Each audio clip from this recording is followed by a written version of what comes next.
బాబు కార్యకర్తలందరూ కూడా దయచేసి కూర్చోవాలి. స్పీకర్ గారు, కౌన్సిల్ చైర్మన్ గారు, గౌరవ మంత్రులు వచ్చినప్పుడు వారికి మర్యాద ఇవ్వడం మన సంస్కృతి, మన సాంప్రదాయం. ఒక్కరు కూడా మాట్లాడొద్దు, ఒక్కరు కూడా నిలబడొద్దు. నిశ్శబ్దంగా ఒక్క నిమిషంలో కూర్చోవాలి. వాళ్ళకు లేకపోయినా మనకు విజ్ఞత ఉండాలి. పడండి, ఒక మాట అంటే పడండి, ఏం ప్రాబ్లం లేదు. కూర్చోండి, కూర్చో. అరే బాబు, వాళ్ళొక మాట అంటే పడండి, ఏం పర్వాలేదు, కూర్చో. మీరు కూర్చోండి. రమేష్ ఏయ్, నా మీద గౌరవం ఉంటే ఒక్క మాట మాట్లాడకుండా కూర్చోవాలి అంతేగా. దయచేసి అరే కూర్చో. ఒక్కరు కూడా మాట్లాడొద్దు. మాట్లాడొద్దు. మనము వచ్చిన మంత్రివర్యులను కనకరాజ్ కూర్చో.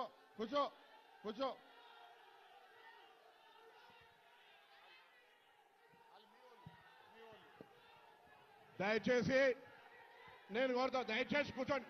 యాదగిరి ప్లీజ్ కూర్చోండి. ప్రోగ్రామ్ అనేది దయచేసి కూర్చోమంటున్నా. దయచేసి కూర్చోండి. మేమున్నా, కూర్చోండి. ప్లీజ్ కూర్చోండి అంటున్నా. కూర్చోరా. కూర్చోండి అవునా. ప్లీజ్ గౌరవం లేదా? కూర్చోండి. కూర్చోండి. మీరు కూడా కూర్చో. వాళ్ళు కూర్చుంటారు. ఒక్క నిమిషం ఓపిక ఉండండి. కూర్చోండి. మీరు వాళ్ళు కూర్చుంటారు. అరే వాళ్ళు కూర్చుంటారు. నువ్వు కూర్చో. నువ్వు కూర్చున్నాక వాళ్ళు కూర్చుంటారు. కూర్చోమన్నా. నా బాధ్యత కూర్చో. పోలీస్ వాళ్ళని అందరూ బయటకు పోయారు, నకరాలు చేస్తారని చెప్పి కూర్చోరి.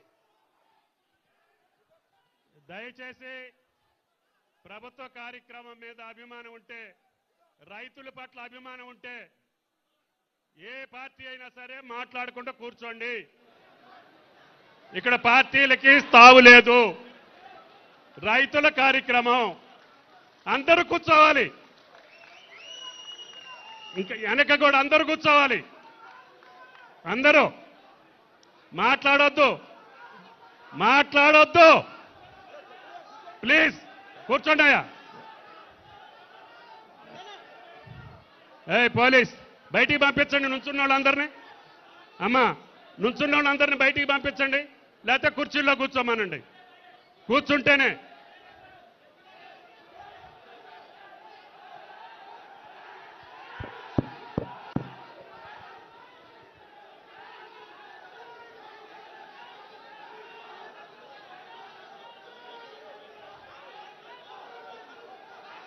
పంపించేయండి, బయటికి పంపించేయండి. దయచేసి ప్లీజ్ ఈడ మన బరాబర అలా సోదరా ప్లీజ్, మనము రైతుల కోసం ఏమైనా గౌరవం ఇస్తే రైతులను గౌరవించుకోవాలనుకుంటే కూర్చోవాలి. ఒక్కసారి గట్టిగా జై జవాన్. ఒకవేళ మనకు మన తెలంగాణ రైతుల పట్ల ఏమైనా గౌరవం ఉంటే మనం ఈరోజు చేసుకునే ఈ కార్యక్రమాన్ని, అందరి శ్రమ ఉంది దీంట్లో, ప్రభుత్వం ఆలోచన ఉంది, రైతులని కాపాడుకోవాలనుకుంటుంది. కాబట్టి మనమందరం కూడా ఈ రైతే మన దేశానికి వెన్నెముక్క, మన తెలంగాణ రాష్ట్రానికి కూడా రైతు వెన్నెముక్క. రైతు పట్ల మనకి ఏమైనా కొంత గౌరవం ఉంది. వాడు పండించిన పంట మనం తింటా ఉన్నామంటే ఆ మెతుకు మీద గౌరవం ఉంటే, రైతు మీద గౌరవం ఉంటే దయచేసి నిశ్శబ్దంగా ఉండాల్సిందిగా మీ అందరి కూడా చేతులు జోడించి నమస్కరిస్తూ కోరుకుంటున్నా. జై జవాన్. గట్టిగా రైతు కోసం జై జవాన్. థ్యాంక్ యూ సోదరులారా.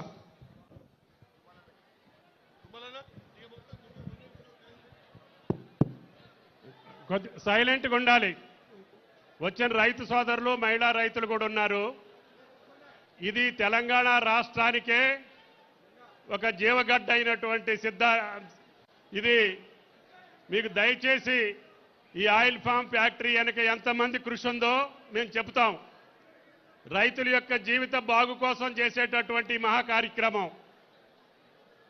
నా రాజకీయ జీవితం మొత్తం కూడా ఈ కార్యక్రమం కోసమే నేను ఏ ప్రభుత్వంలో పనిచేసినా.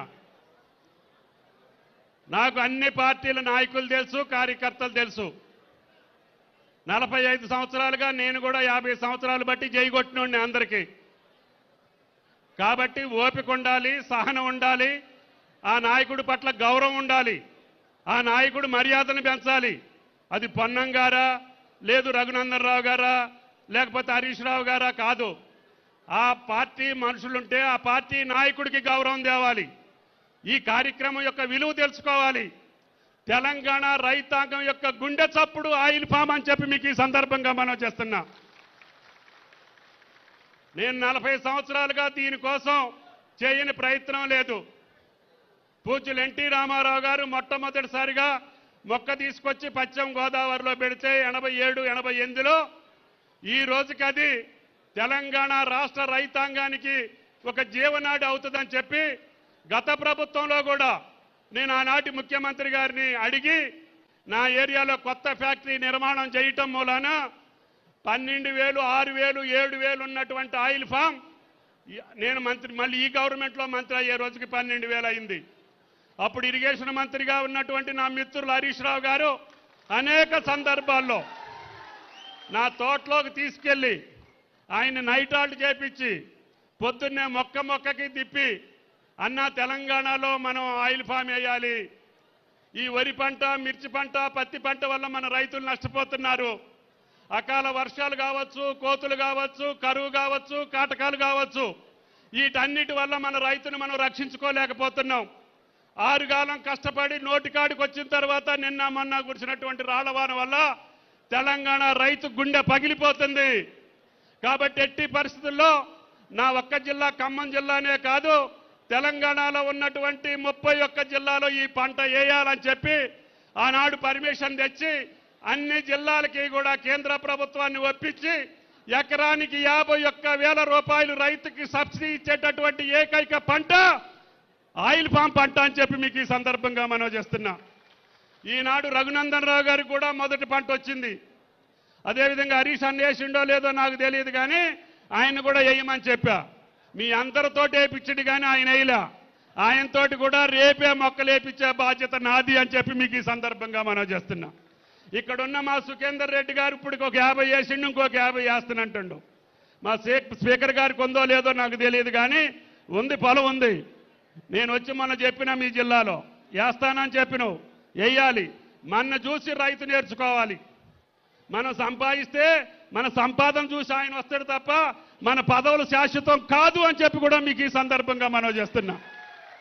అందుకని ఈనాడు ఇది ఏ పార్టీకో ఏ వ్యక్తులకో సంబంధించింది కాదు. జీవితకాలం మొక్కేస్తే 40 సంవత్సరాలు ఉంటుంది. అందుట్లో కోకో వేసుకోవచ్చు, వక్కేసుకోవచ్చు, జాజ్ వేసుకోవచ్చు. 3 సంవత్సరాలు కూడా మీకు 51,000 రూపాయలు సబ్సిడీ ఇచ్చి అంతర పంట వేసుకుంటే కూడా మీకు డబ్బులు ఇచ్చే ఏర్పాటు చేస్తున్నాం.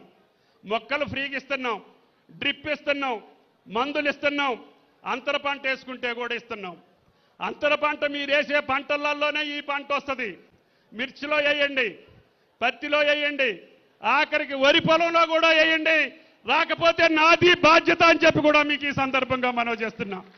వేదిక మీద ఉన్నటువంటి పెద్దలందరికీ విజ్ఞప్తి చేస్తున్నా. ఈనాడు వరికి ఇబ్బందులు ఉన్నాయి. తెలంగాణలో నీళ్లు కనపడితే చాలు వరి పొలం వేసి ఇంట్లో పండుకుంటున్నాం. దమ్ము చేసేవాడు దమ్ము చేస్తుండు, కోత కోసేవాడు కోత కోస్తుండు, అమ్మోడు అమ్ముకుంటుండు. మనకి ఎంఎస్పి వస్తుంది.